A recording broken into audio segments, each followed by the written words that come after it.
ஆண்டவரும் இரட்சகருமாயிருக்கிற நம்முடைய இயேசு கிறிஸ்துவினுடைய அன்பின் நாமத்தினாலே கூடி வந்திருக்கிறதான திருச்சபை பிள்ளைகள் ஒவ்வொருவரையும் நான் மனதார வாழ்த்தி ஆசீர்வதித்து செபிக்கின்றேன்.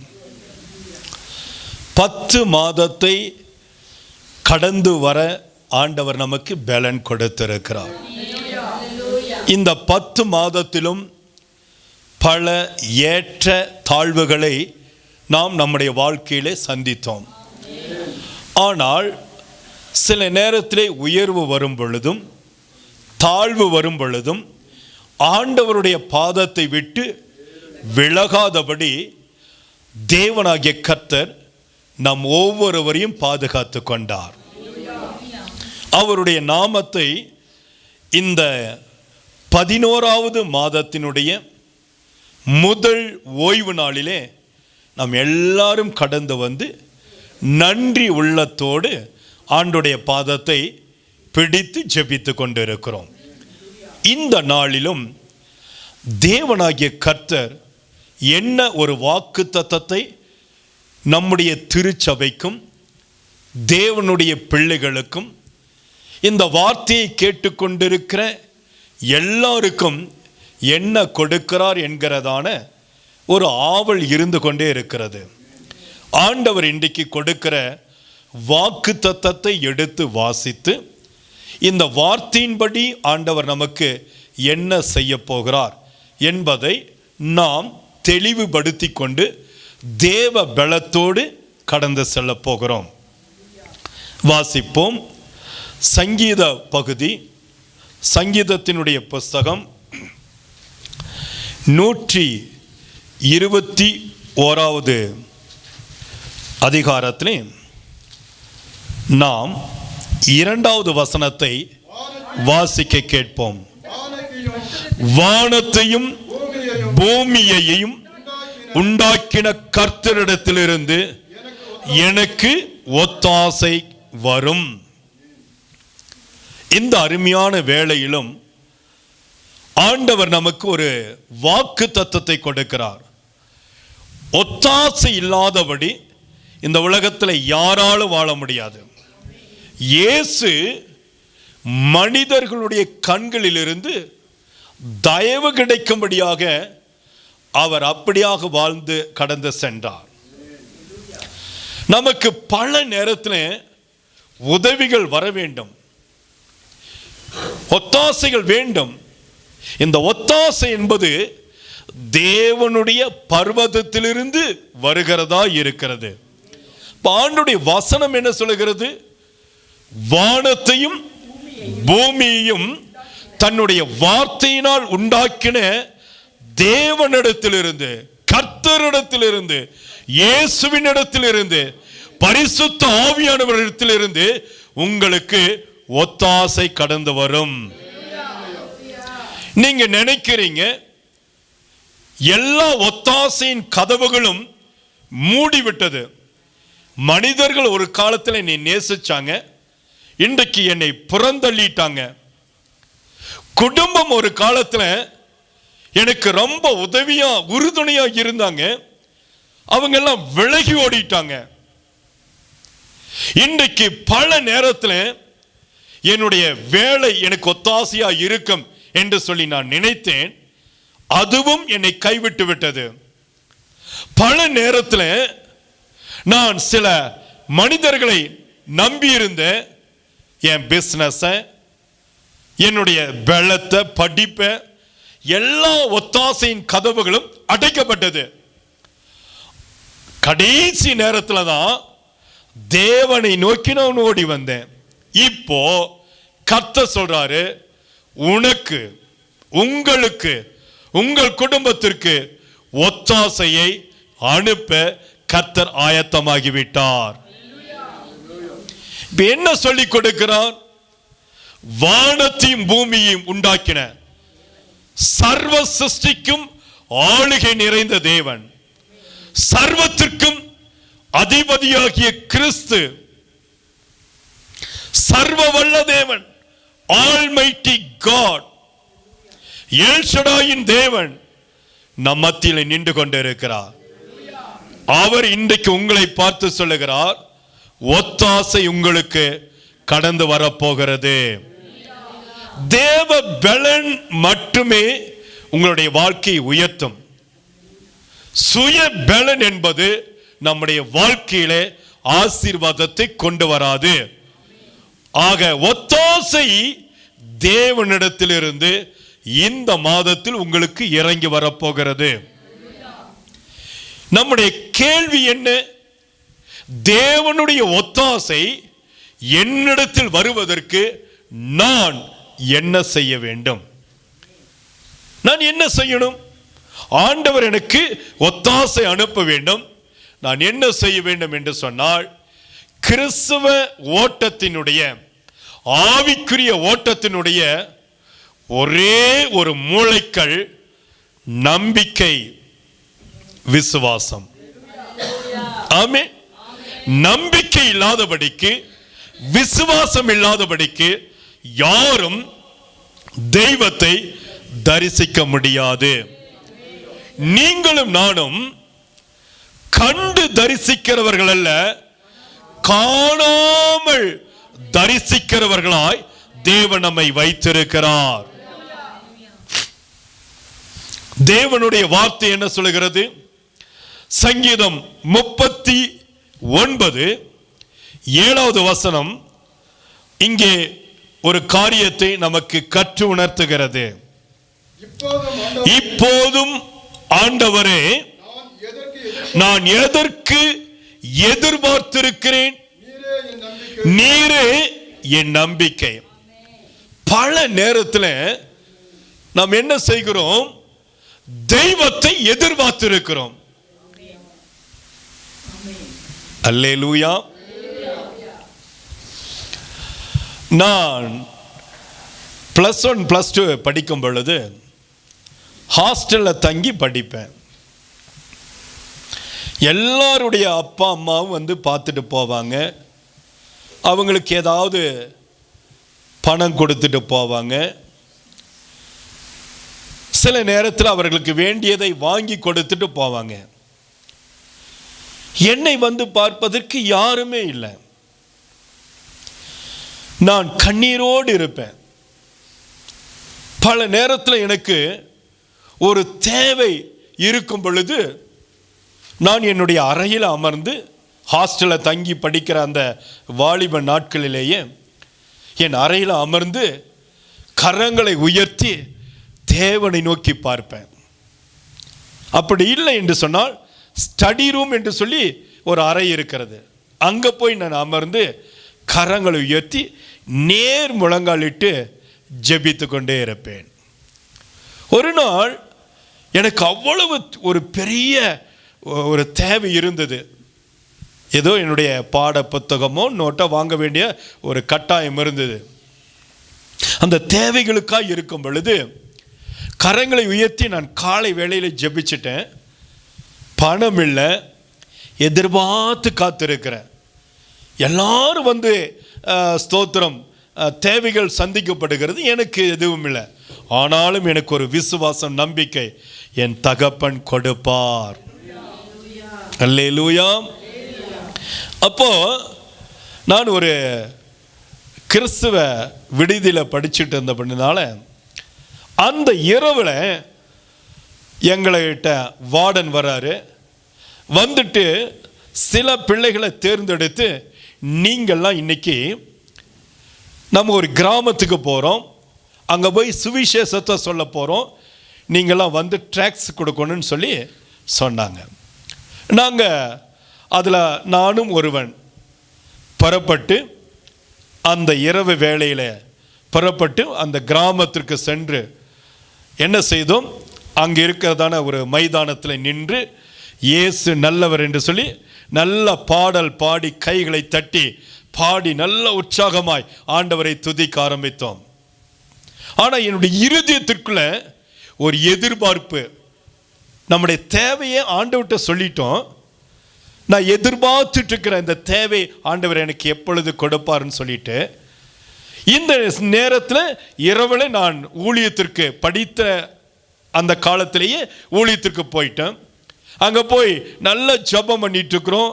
எங்களோடு வந்ததான ஊழியக்காரர்கள் எங்களை உற்சாகப்படுத்தி நல்ல டேமரின் அடித்து ஸ்தோத்திரம் நல்ல ட்ரம்ஸ் எல்லாம் வாசிச்சு ஜெபிச்சுக்கிட்டு இருக்கிறோம்.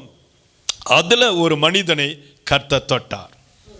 தொட்டு அவங்க சொன்னார், முடிச்சுட்டு அந்த அன்னைக்கு வரும்பொழுது எங்களுக்கு நல்ல உணவுகளை கொடுத்து, இதில் இந்த தேவையுள்ள பிள்ளைங்க யாராச்சும் இருக்காங்களா, அந்த பிள்ளைகளுக்கு என்னால் முடிஞ்ச ஒரு சின்ன உதவி செய்கிறேன் அப்படின்னு சொல்லிட்டு அவங்க கொடுத்தாங்க. அந்த தேவைகளை அவர்கள் மூலமாய் கர்த்தர் அன்றைக்கு சந்திக்க வைத்தார். அல்லேலூயா. அப்ப என்ன தேவனுடைய வசனம் சொல்லுகிறது, இப்போதும் ஆண்டவரே நான் எதற்கு எதிர்பார்த்திருக்கிறேன், எனக்கு ஒரு எதிர்பார்ப்பு இருக்கிறது, எனக்கு என்னுடைய வாழ்க்கையில ஏதாவது தேவைகள் சந்திக்கப்படுமா என்கிற எதிர்பார்ப்போடு என் சிறு வயதில் இருந்தேன். அப்பொழுது இருந்தே கர்த்தர் எனக்கு கற்றுக் கொடுத்து வந்தார். உன்னுடைய எதிர்பார்ப்புகள் தேவனிடத்தில் மட்டுமே இருக்கிறது என்று சொல்லி நான் காத்திருந்த பொழுது அந்த நாள் முழுவதும் அந்த தேவை சந்திக்கப்படல. ஆனா அந்த நாள் முடிவதற்குள்ளாக இரவு வேளையிலேயே என்னுடைய தேவையை கர்த்தர் சந்தித்தார். என்ன சொல்லப்படுகிறது, நீரே என் நம்பிக்கை. ஆண்டவர் மீது நம்பிக்கை வைத்திருக்கிற பிள்ளைகளுக்கு ஒரு நன்மையும் குறைவுபடாது. நீங்க வேண்டுமானால் இப்பொழுது இந்த உலகத்தின் கண்களுக்கு குறைவுபட்டிருப்பது போல தோன்றும், ஆனால் நிறைவானது உங்கள் வாழ்க்கையில வரும் பொழுது குறைவு எல்லாம் உங்களை விட்டு மாறி போகும். நிறைவானது என்ன என்று சொன்னால் தேவன் மேல் வைத்திருக்கிற நம்பிக்கை. நீங்க ஒரு வசனத்தை கர்த்தர் எனக்கு உணர்த்துகிறார், வாசித்து பாருங்க. நீதிமொழிகள் 13:12 எடுத்து வாசியுங்கள். நெடுநாள் காத்திருப்பது இருதயத்தை இளைக்க பண்ணும், விரும்பினது வரும் பொழுதோ ஜீவ விருட்சம் போல். விருட்சம் என்று சொல்லி கூட சொல்லவில்லை, ஜீவ விருட்சம். அது ஒரு ஆசீர்வாதத்தின் பலனாய் கர்த்தர் கொடுக்கிறார். நெடுநாளாக எதற்காகவோ நீங்க காத்துக்கிட்டு இருக்கிறீங்க. நெடுநாளாய் உங்க பிரச்சனை மாறணும், உங்க பிள்ளைகளுடைய வாழ்க்கையில ஒரு மாற்றத்தை கர்த்தர் கொண்டு வரணும், உங்க வாழ்க்கையில ஒரு பெரிய மாற்றம் உருவாக வேண்டும் என்று சொல்லி நெடுநாளாய் நீங்க காத்துட்டு இருக்கிறீங்களே, அந்த காத்திருப்புக்கு பதில் இன்றைக்கு பரலோகம் உங்களுக்கு கொடுக்க போகிறது. நீங்க பயப்படவே தேவையில்லை. யோபு தேவ சமூகத்திலே இப்படியாக சொல்லுகிறார். யோபு 13வது அதிகாரம் 15வது வசனத்தை நாம் எடுத்து வாசிக்க போகிறோம். யோபு 13:15வது வசனத்தை, அவர் என்னை கொன்று போட்டாலும் அவர் மேல் நம்பிக்கையா இருப்பேன், ஆனாலும் என் வழிகளை அவருக்கு முன்பாக ரூபகாரம் பண்ணுவேன். கர்த்தருடைய வசனம் என்ன சொல்கிறது, என்னை கொன்று போட்டாலும். இதுதான் இன்றைக்கு தேவனுடைய பிள்ளைகளுக்கு வேண்டிய ஒரு மிக முக்கியமான ஆசீர்வாதத்தின் வார்த்தை. கர்த்தர் செய்தாலும் சரி, செய்யாமல் போனாலும் சரி, நான் அவர் மீது நம்பிக்கையா இருப்பேன். சொல்லி பாருங்க, இன்றைக்கு இங்க இருக்கிற அத்தனை பேருக்கும் ஏதோ ஒரு விதத்துல கர்த்தர் அந்தந்த நேரத்தில் உதவி செய்திருக்கிறார். ஆமென். ஏதோ ஒரு விதத்துல வியாதியின் படுக்கையில் இருக்கும் பொழுது இயேசு ஓடி வந்து என் பக்கத்தில் நின்றார். நான் கடன்பட்டு சிக்கிக் கொண்டிருந்த பொழுது என் கால்கள் சிக்கிக் கொள்ளாதபடிக்கு பரிசுத்த ஆவியானவர் என் மீது கடந்து வந்து என்னை பலப்படுத்தி நான் இருக்கிறேன் என்று கர்த்தர் சொல்லி ஒரு ஆறுதலை கொடுத்தார். என் குடும்பத்தில் பல பிரச்சனைகள், சிக்கல்கள், உபத்திரவம் இருக்கும் பொழுது இயேசுவின் கரம் இறங்கி வந்து அந்த சிக்கல்களை கர்த்தர் வேறெடுத்து போட்டார். இன்றைக்கு நான் சுகமாய் இருக்கிறேன். என்னை கொன்று போட்டாலும் நான் அவர் மீது நம்பிக்கையா, யோபினுடைய அந்த விசுவாச நம்பிக்கையின் வார்த்தை நீங்க சொல்ல முடியும் தானே? இன்னைக்கு நீங்க ஆண்டவரை பார்த்து சொல்ல முடியும் தானே? நான் எந்த நிலையில் இருந்தாலும் மனரம்யமா இருக்க நான் கற்றுக்கொண்டேன். வாழ்ந்திருக்கவும் தெரியும், சத்தமா சொல்லுங்க, வாழ்ந்திருக்கவும் தெரியும், தாழ்ந்திருக்கவும் தெரியும். இதுதான் தேவனுடைய பிள்ளைகளுக்கு கர்த்தர் கொடுக்கிற ஒரு ஆசீர்வாதத்தின் வார்த்தை. நல்ல உயர்ந்த நிலைமையில் இருக்கும் பொழுது ஆண்டவரை கூப்பிடுவதும், நமக்கு ஒரு பிரச்சனை வந்துவிட்டால் அவரை விட்டு விடுவதும் கிறிஸ்தவ வாழ்க்கையின் ஓட்டம் கிடையாது. மாறாக என்னை கொன்று போட்டாலும் அவர் மீது, யார் மீது? இயேசுவின் மீது, தெய்வத்தின் மீது, என் அன்பு ராஜாவின் மீது நான் நம்பிக்கையாயிருப்பேன். அல்லேலூயா. நம்பிக்கை உள்ள பிள்ளைகள் எப்படி தெய்வத்தை தேட வேண்டும்? அது முக்கியம். கர்த்தர் சொல்றாரு, ஒத்தாசை தேவனிடத்திலிருந்து கடந்து வரும். அந்த ஒத்தாசை கடந்து வருவதற்கு உங்களுக்கு நம்பிக்கை, விசுவாசம் அவசியமாயிருக்கிறது. 1 கொரிந்தியர் 13வது அதிகாரம் 13வது வசனத்தை நான் வாசிக்க கேட்போம். இப்பொழுது விசுவாசம், நம்பிக்கை, அன்பு இம்மூன்றும் நிலைத்திருக்கிறது. இவைகளில் அன்பை பெரிய கர்த்தர் சொல்றாரு. தேவனுடைய குடும்பத்தில், தேவனுடைய பிள்ளைகளுடைய வாழ்க்கையிலே காரியங்களை கர்த்தர் நிலைத்திருக்க அவர் உதவி செய்கிறார்.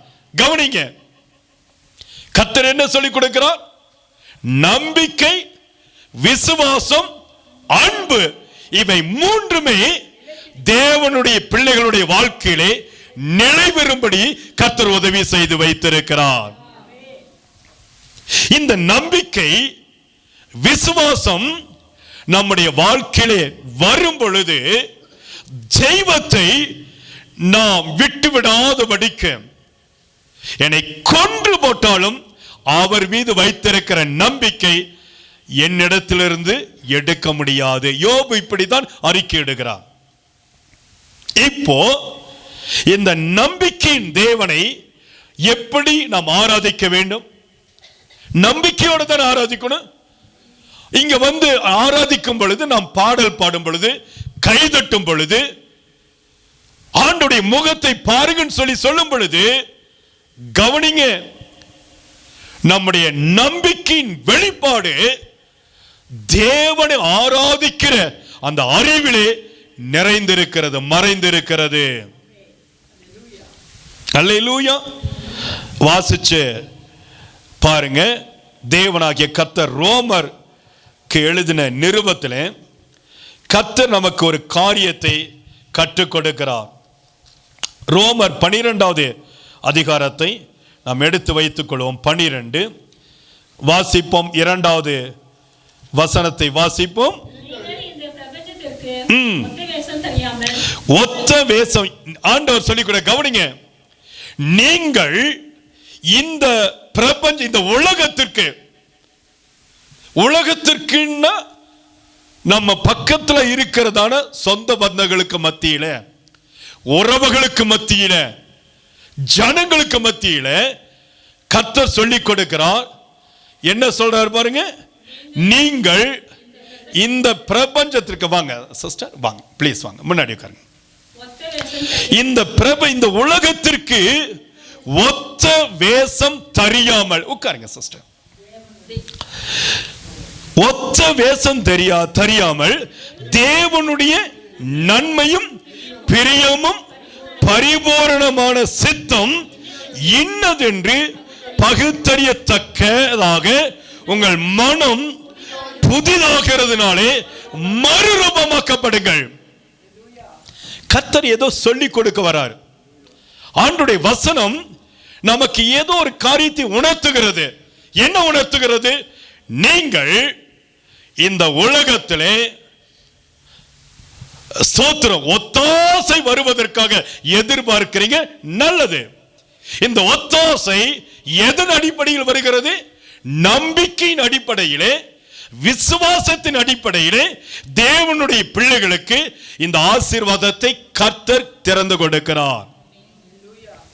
அப்படி தேவன் ஒத்தாசை அனுப்புகிறதான அந்த நல்ல தகப்பன் நம்பிக்கையோடு விசுவாசத்தோடு ஆராதிக்க ஆண்டவரை நீ தெரிந்து கொண்டார் அல்ல, அவருக்கு எப்படிப்பட்ட ஆராதனை கொடுக்கணும்? நான் இங்க வந்து நின்று கொண்டு ஆராதிக்கும் பொழுது என்னுடைய மனதை அலக்களிக்காதபடிக்கு பிசாசு இன்னைக்கு எங்க தெரியுமா கை வைக்கிறான்? நீங்க ஆலயத்தில் இருப்பது போலத்தான் தோன்றும், ஆனால் உங்களுடைய உள்ளம் வெளியிலே சுற்றி கொண்டு இருக்கும், உலக கவலையிலே சுற்றி கொண்டு இருக்கும், பிள்ளைகளை நினைத்துக் கொண்டு இருக்கும், வேலையை நினைத்துக் கொண்டு இருக்கும், எதிர்காலத்தை நினைத்துக் கொண்டு இருக்கு. கர்த்தர் சொல்றாரு, அந்த வேஷம் தெரியாமல் ஆண்டவர் சொல்றார், இந்த பிரபஞ்சத்திற்குண்டான கவலைகளோடு நின்று நீங்கள் அந்த நினைவோடு உங்களுடைய உதடு மட்டும்தான் துதிக்கும், இருதயம் எங்கேயோ சுற்றி கொண்டு இருக்கு. அது தேவனுக்கு பிரியமுள்ள ஆராதனை கிடையாது. அப்ப என்ன செய்யணும்? இந்த பிரபஞ்சத்திற்கு ஒத்த வேஷம் தெரியாது. நானும் ஆலயத்துக்கு போயிட்டு வந்துட்டேன், அது கிடையாது. நானும் போய் காணிக்கு கொடுத்துட்டு வந்துட்டேன், நானும் ஆலயத்தில் போய் கால் வச்சுட்டு வந்துட்டேன். தேவனுடைய பிள்ளைகளுக்கு அந்த அனுபவம் கிடையாது. நான் இன்றைக்கு கர்த்தருடைய ஆலயத்தில் வந்து வல்லமையோடு என் தெய்வத்தை ஆராதித்திருக்கிறேன். அவருடைய வசனத்தின் அடிப்படையிலே இன்றைக்கு நான் ஆராதனை செய்திருக்கிறேன். இங்கே நான் வேஷம் கட்டுவதற்காக, பலர் என்னை பார்த்து என்னை மெச்சிக்கொள்வதற்காக நான் ஆண்டவரை ஆராதிக்கவில்லை. இருதயத்தை என் தேவனுக்குள்ளாக ஊற்றி கர்த்தர் செய்த நன்மைகளை நினைத்து, கர்த்தர் செய்ய போகிற நன்மைகளை நினைத்து இன்றைக்கு ஒரு புத்தியுள்ள ஆராதனை செய்யும்படியாக ஆண்டவருடைய பாதத்திலே நான் கடந்து வந்திருக்கிறேன். இப்ப நான் வந்து உட்கார்ந்துட்டு என் இருதயமும் என்னுடைய உள்ளமும் தேவனோடு ஒன்றிக் கொண்டிருக்கிறது.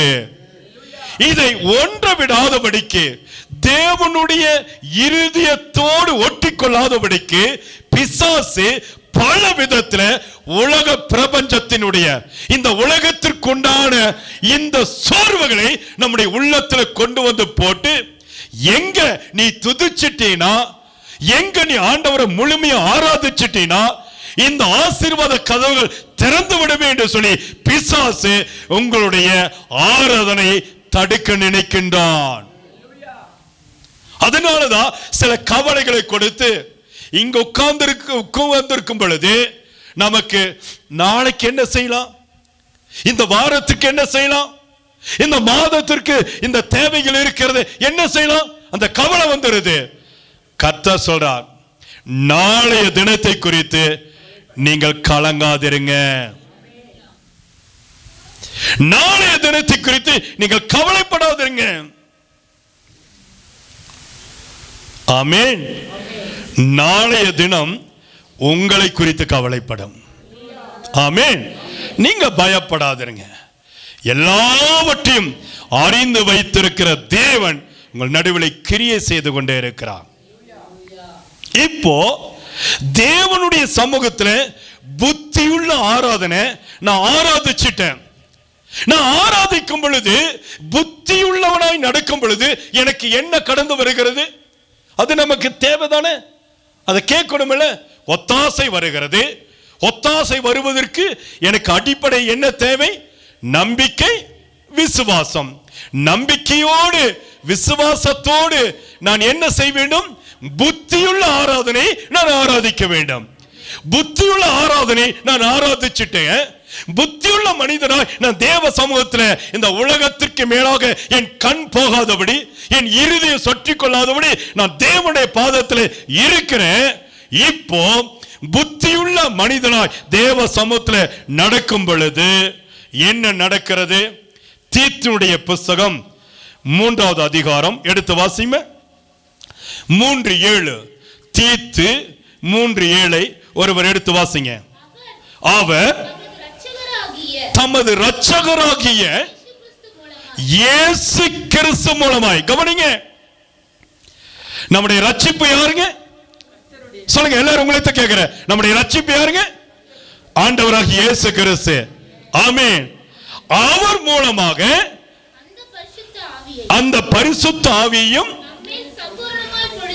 நம்மீது சம்பூரணமாய் பொழிந்தருளி வைத்திருக்கிறார். கவனிங்க, இப்ப நம்ம புத்தியுள்ள ஆராதனை தேவனுக்குள்ளாக கொண்டு வந்து புத்தியாய் ஆண்டவரை ஆராதிக்கும் பொழுது நமக்கு நம்பிக்கையாக இருக்கிற இயேசு கிறிஸ்துவின் வழியாக பரிசுத்த ஆவியுடைய ஒத்தாசை பெற்றுக்கொண்டு நாம் இன்றைக்கு என்ன செய்ய வாசிங்கம்மா? அந்த பரிசுத்த ஆவியை நம்மீது சம்பூர்ணமாய் பொழிந்திருக்கிறார். அல்லேலூயா. அப்போ பரிசுத்த ஆவியானவர் என் உள்ளத்திற்குள் வந்தா எனக்குள்ளாக ஒரு நம்பிக்கை இருக்கிறது, எனக்குள்ளாக ஒரு விசுவாசம் இருக்கிறது. நித்திய ஜீவனுக்கு நேராக என் தேவனாகிய கர்த்தர் என்னை அழைத்து கொண்டு போய் இருக்கிறார். நான் ஒரு வழியிலே ஓடிக்கொண்டிருக்கிறேன். இந்த ஓட்டத்தில் யாரும் என்னை தடுத்து நிறுத்த முடியாது. வேகமாய் நான் ஓடிக்கொண்டிருக்கிறேன். என்னுடைய ஓட்டம் என்பது தேவனுக்கு மட்டும் தெரிந்திருக்கிறது. அது பிரித்தெடுக்கப்பட்ட ஓட்டம், அது தேவனுக்கென்று ஓடுகிற ஒரு ஓட்டம். அது விசுவாசத்தோடு நம்பிக்கையோடு நான் என்னுடைய கிறிஸ்துவ ஓட்டத்தில் ஓடிக்கொண்டிருக்கிறேன். அல்லேலூயா சொல்லிருங்களேன்.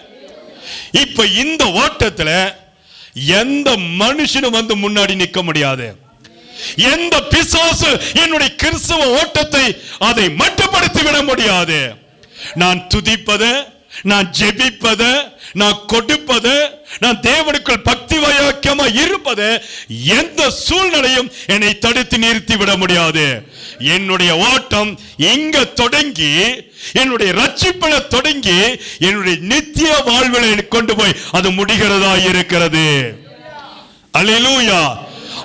ரட்சிப்பின் அபிஷேகத்தில் தொடங்கப்பட்ட என்னுடைய வாழ்க்கையானது தேவனுடைய நித்தியத்திற்கு நேராக சென்று அங்கே அவரோடு வாழ்கிறதான அந்த அபிஷேகத்தோடு இருக்கக்கூடியதான நல்ல பக்குவத்தை இந்த கிறிஸ்துவ ஓட்டம் இன்றைக்கு எனக்கு கற்றுக் கொடுத்திருக்கிறது.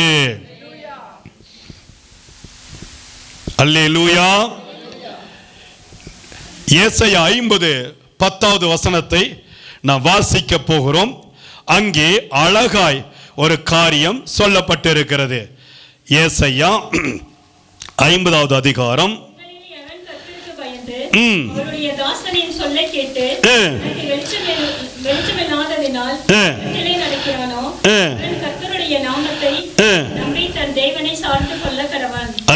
உங்களில் எவன் கர்த்தருக்கு பயந்து, கவனிங்க, கர்த்தர் சொல்லிக் கொடுக்கிறார், யார் ஒருவர் கர்த்தருக்கு பயப்படுகிறார்களோ அவர்கள் அவருடைய தாசனின் சொல்லை ஊழியக்காரருடைய வார்த்தையை கேட்டு கீழ்ப்படிவார்கள். ஆமீன் சொல்லிருங்க. நல்ல வல்லமையை ஒரு அல்லேலூயா சொல்லிருங்க. கர்த்தருக்கு பயப்படுகிறவர்கள் தான் ஊழியக்காரர்களுடைய வார்த்தைக்கு கீழ்ப்படிவாங்க. அப்ப ஊழியக்காரருடைய வார்த்தைக்கு அவருடைய தாசனின் சொல்லை கேட்டு தனக்கு வெளிச்சம் இல்லாததினால் இருட்டிலே நடக்கிறானோ அவன் கர்த்தருடைய நாமத்தை நம்பி, கவனிங்க, ஆண்டவருடைய வசனம் சொல்லுகிறது, கர்த்தருக்கு பயந்து நடக்கிறவர்கள், இயேசுவுக்கு பயந்து நடக்கிறவர்கள் தேவனுடைய ஊழியக்காரருடைய வார்த்தைக்கு செவி கொடுப்பார்கள். அவர்களை கர்த்தர் கைவிடவே மாட்டார். ஆமென். அப்ப என்ன நடக்கிறது? ஊழியக்காரர் உங்களிடத்தில் வந்து வெளிச்சம் இது, இருள் எது என்று சொல்லி உங்களிடத்தில் ஒட்டி கொண்டிருக்கிற இருளை அகற்றி போட்டு வெளிச்சத்தை காண்பிக்கும்படியாக பரிசுத்த ஆவியானுடைய ஒத்தாசையின் பலத்தோடு, இயேசுவினுடைய அந்த நாமத்தின் பலத்தோடு ஆண்டுடைய வார்த்தையை உங்களிடத்தில் சொல்லும் பொழுது நீங்கள் என்ன செய்கிறீர்கள்? அவருடைய நாமத்தை நம்புகிறீர்கள். ஆமா, ஊழியக்காரர் சொல்லுவது உண்மை. ஆமீன் சொல்லுங்க. எத்தனை பேர் நம்புறீங்க? எனக்கென்று கொடுக்கப்பட்ட என்னுடைய ஊழியக்காரர் சொல்வது 100% உண்மை. இதை நான் நம்புகிறேன், விசுவாசிக்கிறேன். அல்லேலூயா. அதை நம்பி, அவருடைய நாமத்தை நம்பி தன் தேவனை சார்ந்து கொள்ள நீங்கள் முன்வர வேண்டும். தெய்வத்தோடு நடக்கிற அனுபவத்தை தேவன் உங்களுக்கு ஊழியக்காரர் மூலமாக கற்றுக் கொடுக்கிறார். அல்லேலூயா. அப்படி என்றால் ஊழியக்காரரை உங்க பக்கத்திலேயே வைத்துக் கொள்ள வேண்டும். உங்க குடும்பத்தில் நடக்கிற நல்லது கெட்டது, உங்க குழந்தைகளுடைய வாழ்க்கையிலே கடந்து வருகிற எதிர்காலம், உங்க வாழ்க்கையிலே நடக்கிற ஒவ்வொரு கட்டத்திலும் உங்கள் ஊழியக்காரன் உங்களை எப்பொழுதுமே அறிந்து வைத்து கண்ணீரோடு ஜெபித்துக் கொண்டிருப்பார். அப்ப ஊழியக்காரருடைய அந்த வார்த்தைக்கு கீழ்ப்படியும் பொழுது தேவனுடைய வார்த்தைக்கு நீங்கள் கீழ்ப்படுகிறவர்களாக மாற்றப்படுவீர்கள். அல்லேலூயா. கவனமா பாருங்க. இன்னொரு வசனத்தை உங்களுக்கு காண்பிச்சுட்டு நம்ம எல்லாரும் எழுந்து நின்று ஜெபிக்க போகிறோம். நீதிமொழிகள் 14வது அதிகாரம் 14-15வது வசனத்தை வாசிப்போம். வாசிங்க. பேதையானவன் எந்த வார்த்தையும் நம்புவான், விவேகியோ தன் நடையின் மேல் என்ன செய்கிறான்? சத்தமா எல்லாரும் சேர்ந்து வாசிப்போமா? எல்லாரும் சேர்ந்து கர்த்தருடைய வசனத்தை நாம் எல்லாரும் சேர்ந்து வாசிக்கணும். சரியா? வாசிங்க. இப்ப வாசிங்க. பேதையானவன் எந்த வார்த்தையையும் நம்புவான், விவேகியோ தன் நடையின் மேல் கவனமாயிருப்பான். சின்ன வயசுல கவனிங்க, சின்ன வயசுல பாட்டி வடை சுட்ட கதையை நம்ம எல்லாரும் கேட்டு இருக்கிறோம். பாட்டி எங்க வடை சுடுவாங்க? பாட்டி எங்க வடை சுடுவாங்க? நிலாவுல வடை சுடுவாங்க. நான் சின்ன வயசா இருக்கும் பொழுது என் கூட இருக்கிறவங்க அல்லது எங்களுடைய உறவுகள் சில என்ன, அங்க பாரு அந்த நிலாவை பாரு, பாட்டி அங்க உட்கார்ந்து இருக்குது, சேர் போட்டு உட்கார்ந்து இருக்குது, பாட்டி வடை சுட்டுட்டு இருக்காங்க, அங்க பார்த்தா தெரியும், நல்லா உத்து பாரு அப்படிம்பாங்க. ஒரு சிலர் என்ன செய்வாங்க, அங்க பாரு நிலாவுல ஒரு பெரிய கல்லு தெரியுது பாரு அப்படிம்பாங்க. அப்ப நம்ம என்ன செய்யணும்? இதை என்ன செய்யணும்? நம்பணுமா? பேதை தான் என்ன செய்வாங்க, ஓ அப்படியா, பிசாசு வருதுன்னா ஒரு பயம், வெளியே இருட்டு பார்த்தா ஒரு பயம், ஒரு பிரச்சனை பார்த்தா பயம். பேதை தான் கர்த்தருடைய வசனம் சொல்கிறது, எந்த வார்த்தை நம்புவான், எதை சொன்னாலும் நம்புவான். ஆனால் தேவனுடைய பிள்ளைகள் எது நன்மை தீமை, ஆதாம் ஏவாளை தேவன் உருவாக்கி வைத்து ஏதேன் தோட்டத்திலே கொண்டு போய் வைக்கும் பொழுது நன்மை தீமை அறியத்தக்க விருட்சத்தை கர்த்தர் வைத்தார். அல்லேலூயா. இவர்கள் மாம்சத்திலே பேதையாய் இருந்தபடியினால் ஏவாளை பிசாசு வந்து வஞ்சித்தான். அப்படி வஞ்சிக்கும் பொழுது நன்மை தீமை அறியத்தக்கதை அறியாமல் விட்டு பிசாசு சொன்னதை எல்லாவற்றையும் நம்பிடுவான். இன்னைக்கு சில குறி சொல்றவங்க, சில பேரு உடுக்கி அடிச்சிட்டு வீட்டுக்கு வருவாங்க, சில பேரு சில சாமியார்கள் வீட்டுக்கு வருவாங்க, வந்து இது உண்மை, இதை செய் அதை செய் என்று சொன்னால் தேவனுடைய பிள்ளைகள் நிதானித்து அறியத்தக்கதை அறிந்து கொள்ள ஜாக்கிரதையாய் இருக்க வேண்டும். அல்லேலூயா. கர்த்தருடைய வசனம் சொல்கிறது, பேதையானவன். நீங்களும் நானும் பேதை கிடையாது. நீங்களும் நானும் தேவனுக்குள்ளாக இப்பொழுது வல்லமையாய் கட்டப்பட்டு இருக்கிறோம். தேவனுக்காக பிரித்தெடுக்கப்பட்டு இருக்கிறோம். என்னுடைய நன்மை தீமை எது என்று சொல்லி நான் தெரிந்து கொள்ளும்படியாக, என் பாவத்தை விட்டு தீமையை விட்டு விலகி நீதிக்கு பிழைக்கும்படியாக ரட்சிப்பின் அலங்காரம் எனக்குள் வைக்கப்பட்டு இருக்கிறது. இப்பொழுது என் இயேசுவின் மீது என் நம்பிக்கை இருக்கிறது. பரிசுத்த ஆவியானவர் மீது என் நம்பிக்கை இருக்கிறது. பிதாவின் மீது நம்பிக்கை இருக்கிறது. இந்த நம்பிக்கையுள்ள தெய்வத்தை நான் ஆராதிக்கிறபடினால் பேதையை போல எதையும் நம்பாதபடிக்கு, அல்லேலூயா, சில கிறிஸ்தவ பிள்ளைகள் கூட இதோ இயேசு வந்து விட்டார், இதோ அங்க இருக்கிறார், இங்க இருக்கிறார். கவனிங்க, அமெரிக்காவில் 2000 ஆண்டுல இயேசு வந்துட்டார், அவரை சந்திக்க ஆயத்தமாகுங்கள் என்று சொல்லி ஒரு பேதையுள்ள ஊழியக்காரன் தன்னுடைய திருச்சபை மக்களை இயேசுவை சந்திக்க இப்பொழுது ஆயத்தமாகுங்கள் என்று சொல்லி அவர்கள் மீது பலவிதமான திரவியத்தை, பெட்ரோல் திரவியத்தெல்லாம் ஊற்றிக்கொண்டு தீ பிடித்து நாம் எல்லாரும் இயேசுவை போய் சந்திக்க போகிறோம், இதோ இயேசு வந்து விட்டார் என்று சொல்லி மாண்டு போனார்கள். பேதைகளை போல நாம் கிறிஸ்தவர்கள் ஓட்டத்தில் அல்ல, மாறாக கர்த்தர் சொல்லிக் கொடுக்கிறார். கர்த்தரோ விவேகியை போல, வாசிங்க அந்த வசனத்தை.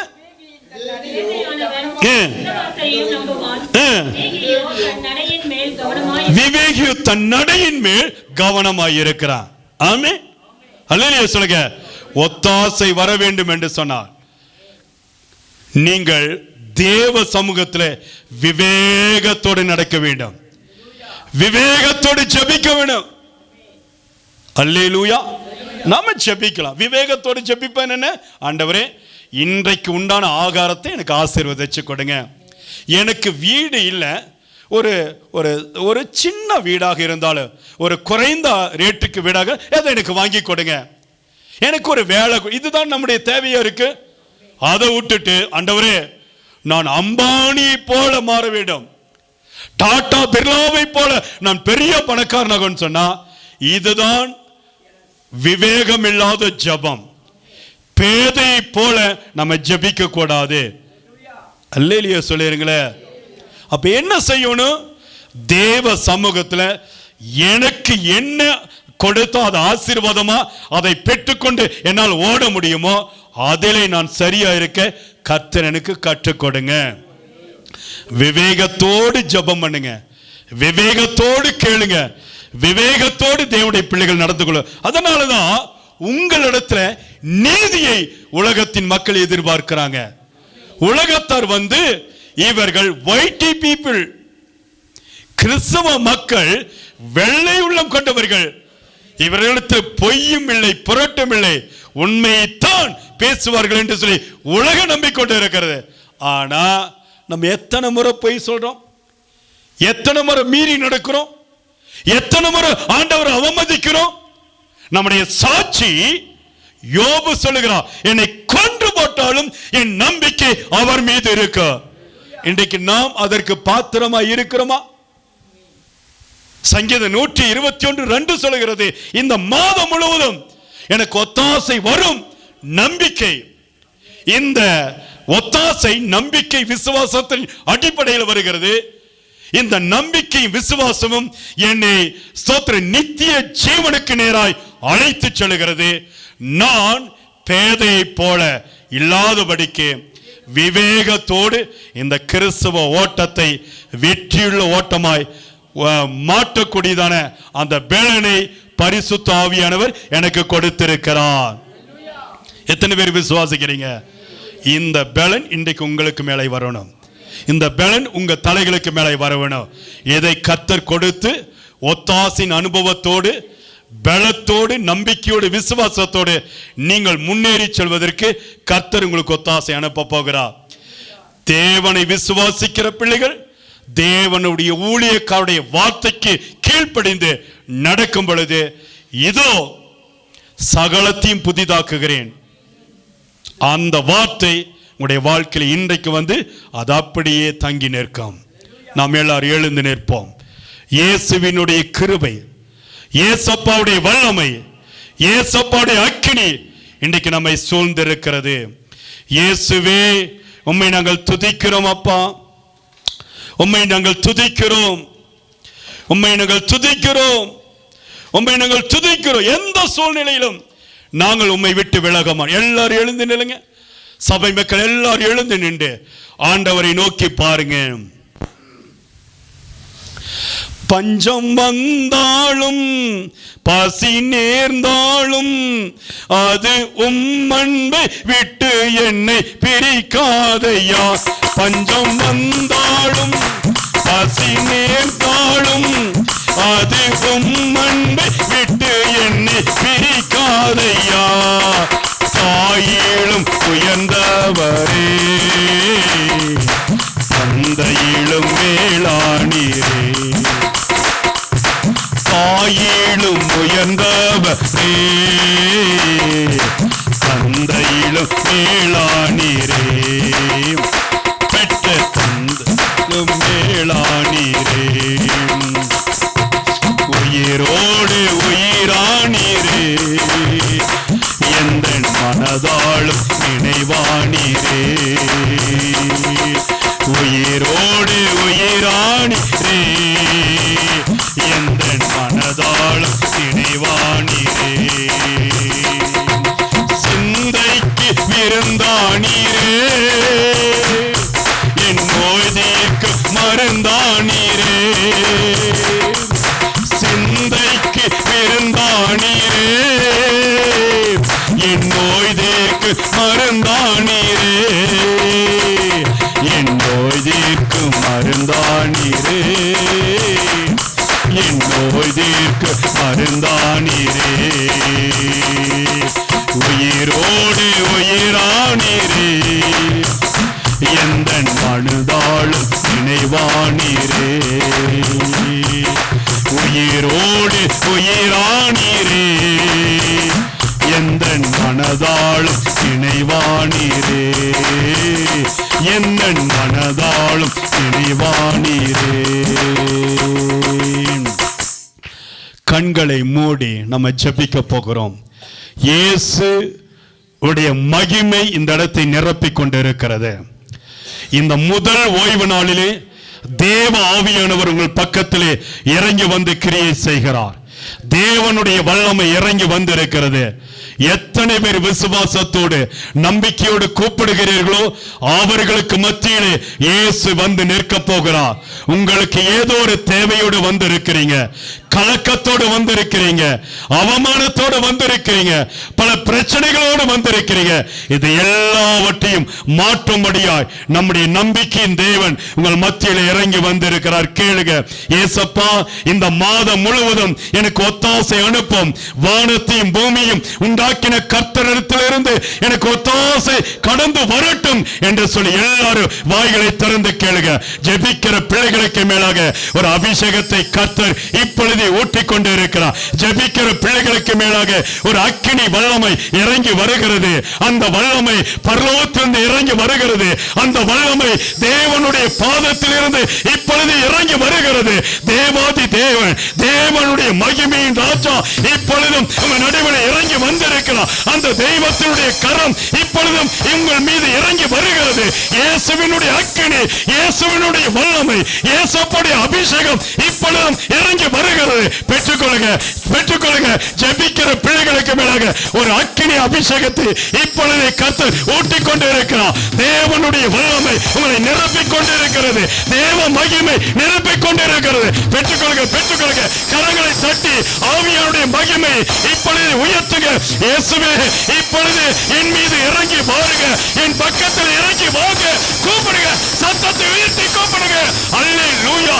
இயேசுவின் நாமத்தில் 38 வருடமா வியாதியுள்ள மனுஷன், ஓ அல்லேலூயா, ஆண்டவரே, குளத்தின் அருகிலே, சீலோம் குளத்தின் அருகிலே இருக்கும் பொழுது இயேசு அந்த வழியாய் போகும் பொழுது, இயேசுவே என்னை பாரும் என்று சொல்லி கூப்பிட்ட பொழுது கர்த்தர் இறங்கி வந்து அற்புதத்தை செய்தார். தேவனாகிய கர்த்தர் தொட்ட பொழுது அற்புதம் நடந்தது. அதே போல இங்கே இருக்கிற ஒவ்வொருவருக்கு மேலாக இயேசுவினுடைய வல்லமை இறங்கிக் கொண்டே இருக்கிறது. பெற்றுக்கொள்ளுங்க, பெற்றுக்கொள்ளுங்க.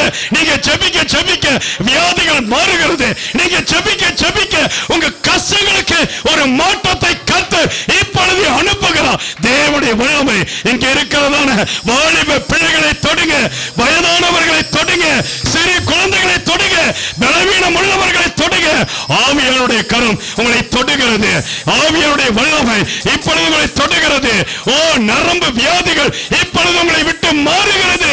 எலும்பு வியாதிகள் இப்பொழுது உங்களை விட்டு மாறுகிறது. அல்லேலூயா. இப்பொழுது ஒரு புதிய பலத்தை ஆண்டவர் உங்களை அனுப்புகிறார். அற்புதத்தின் மகிமை உங்கள் மீது இறங்கி வருகிறது. அல்லேலூயா. தடைபட்ட கற்கள், தடைபட்ட காரியங்களிலே இயேசு இறங்கி வந்து உங்கள் நடுவில் கிரியை செய்கிறார். நல்ல கரங்களை தட்டி ஆண்டவருடைய வல்லமையை பெற்றுக்கொள்ளுங்க. நல்ல சத்தமிட்டு ஜெபம்ங்க. அக்கினி, அக்கினி வல்லமை, அக்கினி வல்லமை, அபிஷேக வல்லமை இறங்குவதாக, இறங்குவதாக, திருச்சபைக்கு மேல இறங்குவதாக. இயேசுவின் அபிஷேகம் இப்பொழுது இறங்குவதாக. தடைகள் உடைக்கப்படுகிறது, தடைகள் உடைக்கப்படுகிறது. கர்த்தர் சொல்றாரு, ஒத்தாசை நான் அனுப்ப போகிறேன், ஒத்தாசை அனுப்ப போகிறேன். வானத்தையும் பூமியும் உண்டாக்கின கர்த்தரிடத்திலிருந்து உங்களுக்கு ஒத்தாசை கடந்து வரும். இதுதான் கர்த்தர் இந்த மாதத்தில் உங்களுக்கு கொடுக்கிற வாக்குத்தத்தம். கரங்களை தட்டி இந்த வாக்குத்தத்தத்தை சுதந்திரமாக்கிக் கொள்ளுங்க, சுதந்திரமாக்கிக் கொள்ளுங்க. அபிஷேகத்தின் வல்லமை, வல்லமை, வல்லமை, வல்லமை, அபிஷேக வல்லமை. கரங்களை தட்டி பெற்றுக் கொள்ளுங்க. இயேசுவின் வல்லமை இப்பொழுது அநேகரை தொடுகிறது, அநேகரை தொடுகிறது. அக்கினி வல்லமை இறங்குகிறது. எல்லா பிசாசின் கட்டுகள் அழிந்து போகிறது. அந்தகார வல்லமைகள் அழிந்து போகிறது. இயேசுவின் வல்லமை, ஓ அல்லேலூயா. நிற்க முடியாத அளவுக்கு ஒரு அபிஷேகம் இப்பொழுது உங்களை மூடிக்கொண்டிருக்கு. பெற்றுக்கொள்ளுங்க, பெற்றுக்கொள்ளுங்க, பெற்றுக்கொள்ளுங்க. இயேசு, இயேசு என்று சொல்லுங்க. இயேசுன்னு சொல்லும் பொழுது பிசாசு ஓடிவிடுவார், சோர்வு ஓடிவிடும், கவலை உங்களை விட்டு ஓடிவிடும். தேவனுடைய பாதுகாப்பு இறங்கி வரட்டும் என்று சொல்லி நான் ஜெபிக்கிறேன். கர்த்தர் சொல்லுகிறார், உங்களுக்கு எந்த காரியத்தில் ஒத்தாசை வேண்டும் அதை நான் செய்ய போகிறேன், அதை நான் செய்ய போகிறேன். உன் குடும்ப வாழ்க்கைக்கு இந்த தேவனுடைய ஒத்தாசை வந்து உங்களை ஆசீர்வதிக்க போகிறது. உங்களுடைய வேலையில் இருக்கிற பிரச்சனைகளுக்கு தேவனுடைய ஒத்தாசை இறங்கி வந்து உங்களுக்கு ஒரு அற்புதம் நடக்க போகிறது. உங்களுடைய பிசினஸ்ல, வியாபாரத்துல இருக்கிற பிரச்சனைகளை மாறும்படியா தேவனுடைய ஒத்தாசை இப்பொழுது உங்கள் மீது வந்து அமர போகிறது. உங்கள் பிள்ளைகள் மீது இந்த தேவனுடைய ஒத்தாசை இறங்கி வந்து அமருகிறது. அல்லேலூயா. கரங்களை தட்டி, கரங்களை தட்டி, இயேசுவே இப்பொழுது அனுப்பு, இப்பொழுது நம்முடைய ஒத்தாசை அனுப்பு, இப்பொழுது நம்முடைய ஒத்தாசையின் கதவு எங்களுக்கு நேரே திறக்கப்படுவதாக. கர்த்தர் அநேகரை தொட்டு ஆசீர்வதித்திருக்கிறார், அநேகரை கர்த்தர் அபிஷேகித்திருக்கிறார். ஆண்டவருடைய வல்லமை இறங்கிக் கொண்டு இருக்கிறது. எங்கும் உலாவிக் கொண்டு இருக்கிற தேவன் இந்த வார்த்தையை கேட்டுக் கொண்டு இருக்கிற அத்தனை குடும்பங்களுக்கு உள்ளாக இப்பொழுது இறங்கி வந்து விட்டார், இப்பொழுது இறங்கி வந்து விட்டார், இப்பொழுது கர்த்தருடைய வல்லமை இறங்கி வந்து விட்டது. இயேசு, இயேசு என்று சொல்லுங்க, இயேசு என்று சொல்லி அவருடைய நாமத்தை உச்சரிங்க, இப்பொழுது உச்சரிங்க. இயேசுவே இப்பொழுது இறங்கி வாங்க. இந்த பிள்ளைகளை கர்த்தர் தொடுவீராக. எல்லா கட்டுகளை உடைக்க சத்துருவின் நுகைகள் அழிக்கப்பட்டு போவதாக. நீரே பொறுப்படுத்திக் கொள்ளும். ஆசீர்வதியும், பலப்படுத்தும் கிருபை பாராட்டும். கர்த்தர் ஜெபத்தை கேட்டு விட்டார். கர்த்தர் உங்களுக்கு ஒத்தாசை அனுப்பிவிட்டார். நல்ல கரங்களை, ரெண்டு கரங்களை தட்டி ஆண்டவருடைய நாமத்தை மகிமைப்படுத்துங்க. நல்ல உற்சாகமாய் கரங்களை தட்டி, வல்லமை, வல்லமை, அக்கினி வல்லமை. என் அன்பு பிள்ளைகளை நீங்க தொட்டுட்டீங்க. ஆசீர்வதியும், பலப்படுத்தும். இயேசுவின் நாமத்தில் ஜெபிக்கிறேன் ஜீவன் உள்ள நல்ல பிதாவே, ஆமென். கர்த்தர் இந்த அபிஷேகத்தோடு உங்களை அனுப்ப போகிறார். இந்த உலகத்திலே நீங்கள் சென்று கொழுத்த கன்றுகளைப் போல வளருவீர்கள். தேவனுடைய பரலோகத்தின் கரத்திலிருந்து ஒத்தாசை கடந்து வரும். திருமண வாழ்க்கையை ஆசீர்வதிப்பார், குழந்தையின் பாக்கியத்தை ஆசீர்வதிப்பார், சுக பிரசவத்தை கர்த்தர் ஆசீர்வதிப்பார். உங்களுடைய பலவீனங்கள் எல்லாவற்றையும் கர்த்தர் மாட்டுவார். தேவைகளை கர்த்தரே சந்திப்பார். பிரிந்து போய் கிடக்கிற குடும்பங்களிலே கர்த்தர் வந்து பேச போகிறார். உங்கள் குடும்பம் இந்த தேசத்திலே நிலைத்திருக்க போகிறது. நல்ல உற்சாகமா கரங்களை தட்டி ஆண்டவருடைய நாமத்தை நல்ல உற்சாகமா கரங்களை தட்டி மகிமைப்படுத்துங்க. இயேசுவின் கரம் உங்களோடு இருந்து ஆசீர்வதிப்பதாக. ஆமென்.